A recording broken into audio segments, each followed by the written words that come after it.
श्री उमापति महादेव की जय। श्री लक्ष्मी नारायण भगवान की जय। नवग्रह देवताओं की जय। शनिदेव महाराज की जय।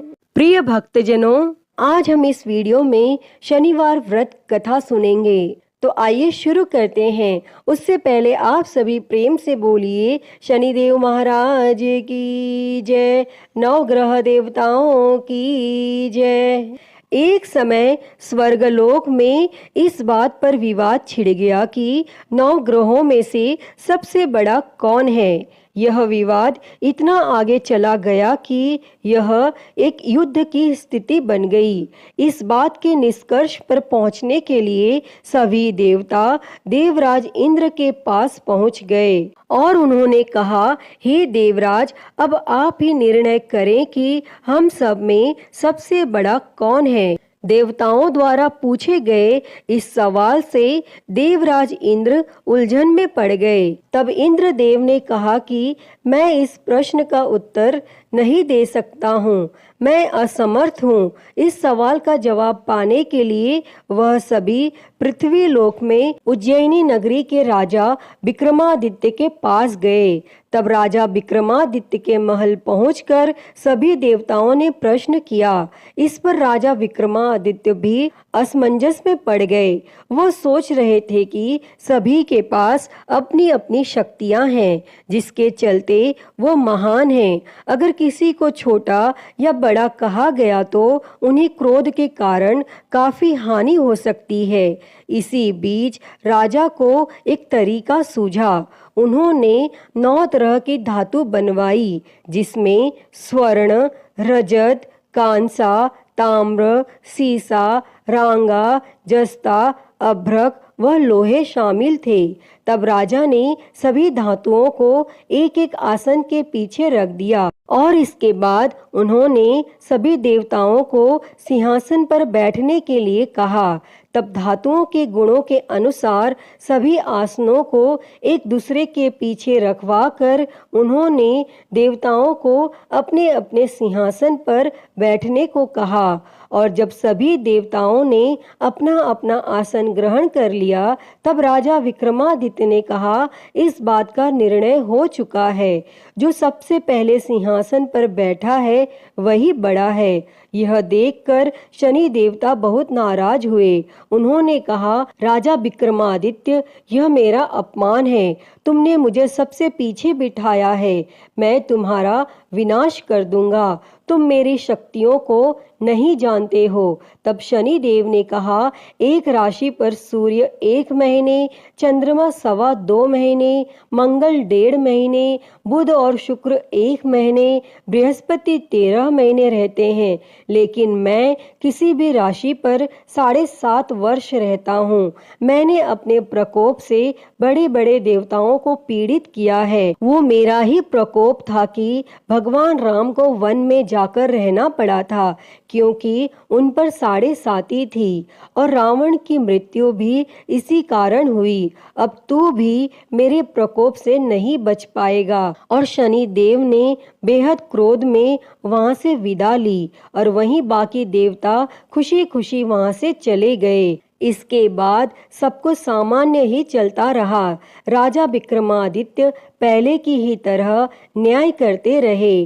दिन ऐसे ही बीतते रहे, लेकिन शनि देव अपना अपमान नहीं भूले।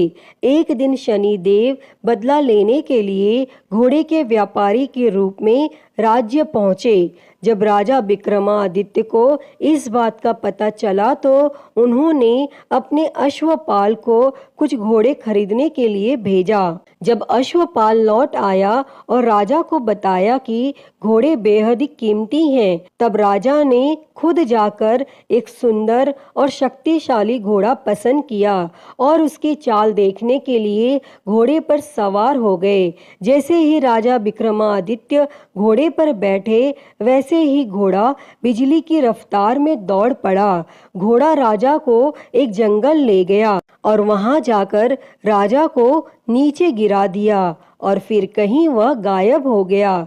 तब राज्य का रास्ता ढूंढने के लिए राजा जंगल में भटकने लगा, लेकिन उसे कोई रास्ता नहीं मिला। और कुछ समय बाद उसे एक चरवाहा मिला और भूख प्यास से परेशान उस राजा ने चरवाहे से पानी मांगा।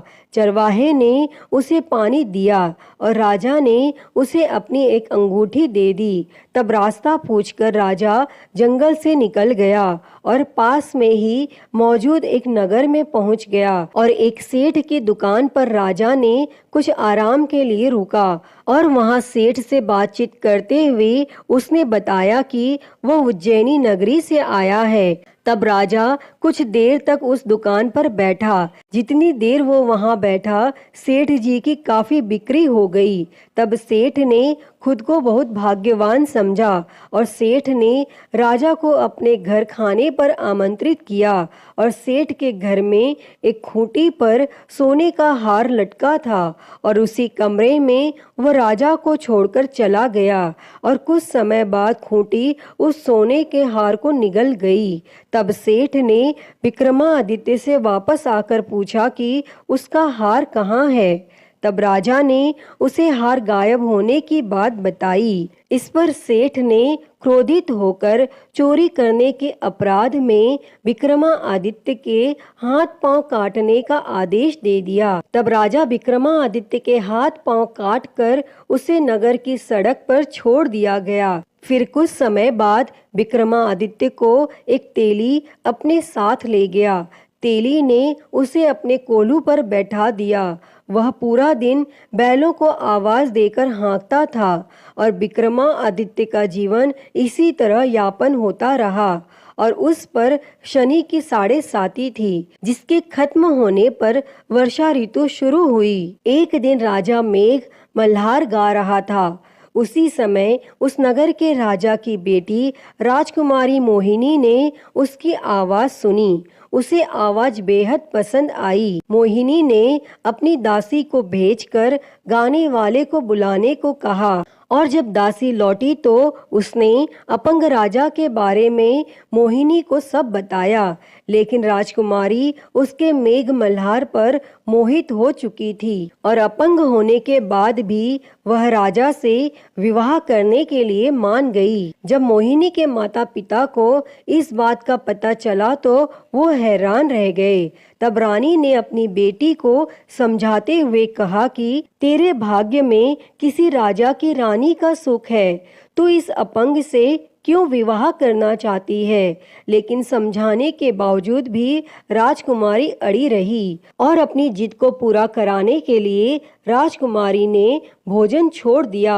तब अपनी बेटी की खुशी के लिए राजा रानी अपंग विक्रमादित्य से मोहिनी का विवाह कराने के लिए तैयार हो गए और दोनों का विवाह हुआ और वह तेली के घर रहने लगे। और उसी दिन विक्रमादित्य के सपने में शनि देव आए। उन्होंने कहा कि देखा तूने मेरा प्रकोप। तब राजा ने शनि देव से उसे क्षमा करने को कहा और उन्होंने कहा कि जितना दुख आपने मुझे दिया है उतना किसी और को मत देना। तब इस पर शनि देव ने कहा, राजा मैं तुम्हारी प्रार्थना स्वीकार करता हूँ। जो कोई व्यक्ति मुझे पूजेगा, व्रत करेगा और मेरी कथा सुनेगा, उस पर मेरी कृपा दृष्टि हमेशा बनी रहेगी।